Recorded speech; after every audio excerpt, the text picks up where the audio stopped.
Hello नमस्कार दोस्तों। स्वागत है आपका हमारे YouTube channel site for civil services में। ये साइंस की नेक्स्ट क्लास है, बायोलॉजी पढ़ रहे हैं हम। इसमें आपका अंतःस्रावी जो ग्रंथियां हैं उनके बारे में पढ़ रहे हैं, आपका एंडोक्राइन सिस्टम, उसमें हम हार्मोन पढ़ रहे हैं। ठीक है, तो हार्मोनों में हम कहाँ तक आ गए हैं, ये आपकी नेक्स्ट क्लास है। इसमें हम पढ़ेंगे थायराइड ग्लैंड। हमने पहले हाइपोथैलेमस पढ़ा, उससे पहले हमने pituitary gland sorry pineal gland पढ़ा था, फिर हाइपोथैलेमस पढ़ा, फिर हमने पिट्यूटरी ग्लैंड पढ़ा।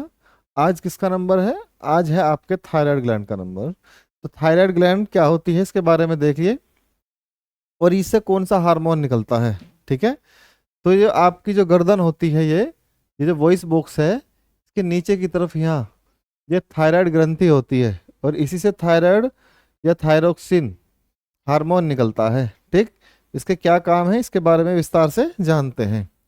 देखिए, थायराइड ग्लैंड, देखिए यह अंग्रेजी के एच के अक्षर के आकार की होती है। कैसे? जैसे देखो गर्दन, इसे समझ लीजिए आपकी गर्दन है ये ऐसे। ठीक है, ये तो ये गर्दन है, तो इसमें यहाँ पे ये आपके थायराइड ग्लैंड होती है। ये कौन सी ग्लैंड है? ये आपकी थायराइड ग्लैंड है। ठीक है, अब थायराइड ग्लैंड, ये जो ये वाले आपके हैं ये पैराथायराइड है, और ये आपकी थायराइड ग्लैंड है। ठीक, आगे विस्तार से देखेंगे इसको। इसका मैं कलर चेंज कर लेता हूँ, इसको रेड कर ले। ठीक है, अब देखिए यह श्वास नली, यह श्वास नली और कंठ, कंठ क्या है? वही वॉइस बॉक्स जो है के बीच में पाया जाता है, और गुलाबी रंग का होता है। कैसे रंग का होता है? ये गुलाबी रंग का। कैसा होता है? पिंक कलर होता है इसका। कैसा? Pink colour. अब देखिए, और मुख्य रूप से उपापचय यानी कि मेटाबॉलिज्म सिस्टम को, किसको? मेटाबॉलिज्म सिस्टम को कंट्रोल करता है।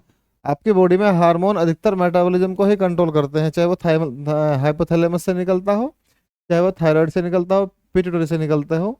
अधिकतर हार्मोन आपके जो मेटाबॉलिज्म सिस्टम है उसी को कंट्रोल करते हैं, चाहे वो गोनैंड से भी निकलता हो। जो पिट्यूटरी से जो हमने कल पढ़ा था गोनैंडोट्रोपिन हार्मोन, तो वो जब गोनैंड्स पर जाता है तो वहां से भी हमारे जो मेटाबॉलिज्म सिस्टम है उसको कंट्रोल करता है। ठीक है, यह मुख्य रूप से आयोडीन पर नियंत्रण रखता है।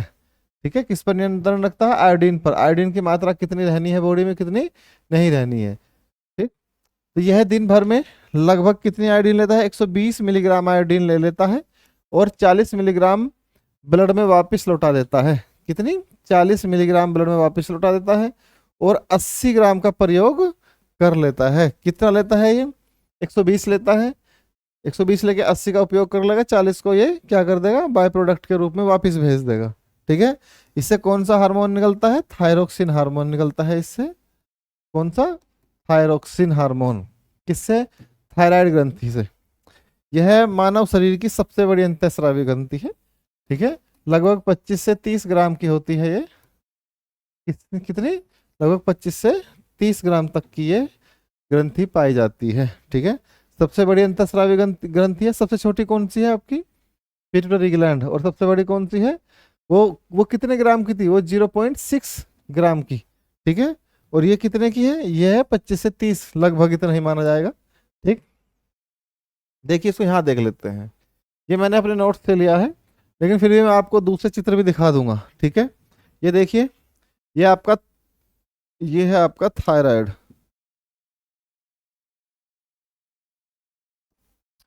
ठीक है, यहाँ ले लेते हैं इसको। ठीक, देखिए ये है आपका लैरिंक्स। लैरिंक्स किसे कहते हैं? जो आपका वॉइस बॉक्स है, जहां से लिरिक्स निकलते हैं। या आपने एक शब्द सुना होगा, लिरिक्स। ठीक, जो सिंगर होते हैं वो लिरिक्स निकालते हैं। तो लिरिक्स कहाँ से आए? यही लिरिक्स है। ठीक, तो ये क्या है? एक वॉइस बॉक्स है। जो आप बोलते हैं, मैं बोल रहा हूँ, मेरा लिरिक्स अलग है, कोई दूसरा बोलेगा उसका लिरिक्स अलग है। मतलब ग्रंथि तो एक ही है, जो उससे टोन निकलती है वो अलग अलग होती है। तो सभी की भाषा यानी कि सबकी जो बोली होती है, टोन होती है, वो सबकी अलग अलग होती है। तो थायराइड है ये पूरी ग्रंथि, इसको क्या कहते हैं? ये थायराइड ग्रंथि। देखिए एच के आकार की है ना लगभग। ठीक, ये आपका कौन सा है? ट्रैक किया है, श्वास नली है।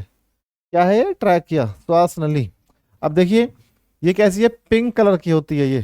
कैसे कलर की होती है? पिंक कलर की। और इसमें जो ये छोटे छोटे दिखाई दे रहे हैं, ये क्या है? ये कौन सी ग्रंथि है? इन्हीं को पैराथायराइड कहते हैं। ये क्या है? ये है आपकी पैराथायराइड ग्रंथि। देखिए इस तरफ ये क्या लिखा हुआ है? पैराथायराइड। मैं यहां से लिख देता हूं, पैराथायराइड ग्लैंड। और ये कौन सी ग्लैंड है? ये थायराइड ग्लैंड है। ठीक। ये क्या है? लैरिक्स। ये क्या है? वॉइस बॉक्स है ये है आपका वॉइस बॉक्स। ये लिरिक्स होते हैं आप। ठीक है। ये क्या है आपका? ट्रैकिया, श्वास नली। ठीक है, ब्रैंकाइटिस के ऊपर वाला जो पार्ट है तो ट्रैकिया, श्वास नली कहते हैं। आगे पढ़िए, देखिए। अब चित्र में ऐसा दिखता है। ये क्या है आपका? चित्र में कैसा दिखता है? इस तरीके का। तो ये क्या है आपकी? थायराइड ग्रंथि। देखिए ये वाला जो पार्ट है आपका, ये वाला, ये है आपकी थायराइड ग्लैंड, थायराइड ग्रंथि। ये इसने एरो लगा के बता रखा है। ठीक। लेकिन ये देखिए 4 ग्लैंड जो है आपकी, 1, 2, 3 और 4, ये वाली, इनको मैं फिर से ऐड कर देता हूँ। पहले पीछे वाली स्लाइड में मैंने दिखाया ही था आपको। ये कौन सी ग्लैंड है? ये है आपकी पैराथायराइड ग्लैंड। ठीक। अर्थात क्या कह सकते हैं हम? जो आपकी थायराइड ग्लैंड है उसके अंदर धसी हुई आकृतियां होती हैं जिन्हें पैराथायराइड ग्लैंड कहते हैं। ठीक है। मुख्य ग्रंथि जो शरीर की वृद्धि के लिए जिम्मेदार है, कौन सी? थायराइड की बात कर रहे हैं। अभी क्या पढ़ रहे हैं? थायराइड। पैराथायराइड इससे अगली स्लाइड में पढ़ेंगे। तो जो आपके थायराइड है वो किसके लिए जिम्मेदार है? शरीर की वृद्धि के लिए जिम्मेदार है। ठीक। शरीर की वृद्धि का मतलब होता है, देखिए जैसे ये कोई लार्वा है, ये क्या है? लार्वा। अब ये एडल्ट बनेगा तो इसके पीछे थायराइड है। इसके लार्वा से एडल्ट बनने का जो रास्ता है, जब थायराइड हार्मोन निकलते हैं, वहां से स्टेरॉइड निकलते हैं, तो वे बॉडी का विकास करते हैं, वृद्धि करते हैं। एक ऐसा हार्मोन और था, ठीक है, जिसे ग्रोथ हार्मोन कहा गया है। वो कहाँ आता है? वो यहीं पे आता है, थायरोक्सिन बनकर ही, क्योंकि वो आपका growth hormone, growth releasing hormone था। ठीक है। तो आपका जो थायराइड है यही क्या बनाता है? एडल्ट बनाता है। जैसे एक छोटा सा बच्चा है वो फिर बड़ा एक पूरा विशाल मानव बन जाता है, वो सब क्या है? ये सब किसके कारण होता है? थायराइड ग्लैंड के कारण, यहीं से निकलता है। अगर ये बहुत ज्यादा निकलने लगे तो तापमान ज्यादा रहने लगेगा बॉडी का। ठीक है। तो एक बात ध्यान रखना, जो जिनका थायराइड बढ़ा हुआ होता है या हार्मोनल सिस्टम उसका गड़बड़ाया होता है, तो ये जो नाक वाला पार्ट होता है, उसके नाक वाले पार्ट पर ज्यादा पसीना आता है, हमेशा पसीना ही आता रहेगा, चाहे सर्दी का मौसम क्यों ना हो। ठीक है। वो भी एक सिम्टम्स है, ऐसा नहीं है किसी को आता है तो ऐसा जरूर ही होगा। हो सकता है कुछ को पसीना ज्यादा नॉर्मली ही आता हो, लेकिन अगर किसी को थायराइड की प्रॉब्लम है, थायराइड ग्रंथि बड़ी हो जाती है, बढ़ जाती है, तो उसकी नाक को पसीना सामान्यतः बना रहता है। कारण चाहे वो सर्दी का ही मौसम क्यों ना हो, क्योंकि थायराइड ग्लैंड का से क्या होता है? इससे थायराइड के बढ़ जाने पर शरीर का तापमान अधिक हो जाता है, और यह ग्रंथि मोटापे के लिए भी जिम्मेदार है। अगर आपका थायराइड बढ़ जाए तो या तो आपको वेट बढ़ जाएगा या वेट तेजी से नीचे गिर जाएगा। जैसे मान लिया कोई 70 किलो का व्यक्ति है, थायराइड बढ़ जाता है तो 70 से 110 120 तक जा सकता है। थायराइड बहुत अगर बढ़ जाए तो उसका नेगेटिव इफेक्ट भी हो सकता है कि वो 70 से 40 50 60 तक रह सकता है। ठीक है। इस तरीके से तो थायराइड ग्रंथि दोनों के लिए जिम्मेदार है, मोटापे के लिए भी और तेजी से वेट का लूज होने के लिए भी। मुख्य ग्रंथि है जो शरीर के लिए जिम्मेदार है, किसके लिए? ग्रोथ हार्मोन के रूप में काम करता है। कायांतरण, कैसा? कायांतरण। जैसे आपने देखा होगा जो तितली होती है, जो आपकी तितली होती है, तो उसका लार्वा कुछ ऐसा होता है, ये ऐसा लार्वा होता है। ठीक है। इसको क्लीन कर लेता हूं। देखिए जो बच्चा लार्वा जो होता है तितली का, जैसे मान लिया ये लार्वा है, ठीक है, तितली का लार्वा। अब देखिए ये तितली कैसे बनेगा? इसके पीछे कौन का जिम्मेदार है? थायराइड ग्रंथि। यानी कि ये क्या करता है? कायांतरण कर देता है, उसको देख के आपको लगेगा कि ये क्या है, ये एक छोटा सा कीट है, लेकिन धीरे धीरे उसमें से पंख निकलने लगेंगे, फिर इसमें से पंख निकलने लगेंगे और ये बहुत सुंदर तितली बन जाएगी। तो ये कायांतरण किसकी वजह से हुआ? थायराइड की वजह से। ठीक है, जैसे अब और दूसरा, जैसे मच्छर के छोटे छोटे बच्चे होते हैं, मेंढक के बच्चे देख लीजिए, मच्छर के और मेंढक के बच्चे आपको सेम लगेंगे भागते हुए, कायांतरण होगा कुछ दिन बाद, किसके कारण? थायराइड ग्लैंड के कारण। जो कायांतरण के लिए जिम्मेदार है वो कौन है? आपकी जो मुख्य ग्रंथि कौन है? थायराइड ग्रंथि, यानी कि थायराइड ग्लैंड को उसके लिए जिम्मेदार माना जाता है। अब आगे देखिए, थायराइड ग्लैंड से दो हार्मोन निकलते हैं। थायराइड ग्लैंड से कौन कौन से हार्मोन निकलते हैं? दो हार्मोन निकलते हैं, एक है आपका थायरोक्सिन और एक एक है आपका ट्राइडोथायरोक्सिन। जब थायरोक्सिन 4 गुना निकल जाए, जब थायरोक्सिन 4 गुना निकले तो वो क्या होगा? ट्राइडोथायरोक्सिन। जैसे सामान्य अवस्था इसकी ये है, लेकिन ये 4 गुना अधिक निकलने लगी। ये किसी विशेष परिस्थिति में ही होता है, जब बहुत ज्यादा बॉडी को जरूरत होती है, एक्सिस स्टेरॉइड की जरूरत होती है तब। तो देखिए क्या करता है, आपके मेटाबॉलिज्म सिस्टम को नियंत्रित करता है। ठीक है, दूसरा क्या करता है? जल के संतुलन को नियंत्रित करता है। ये आपके एग्जाम में पूछे जाते हैं कि थायराइड ग्रंथि से संबंधित निम्नलिखित तथ्यों पर विचार कीजिए। दूसरा, आयोडीन की मात्रा को नियंत्रित करता है, अभी हमने पीछे बात कही।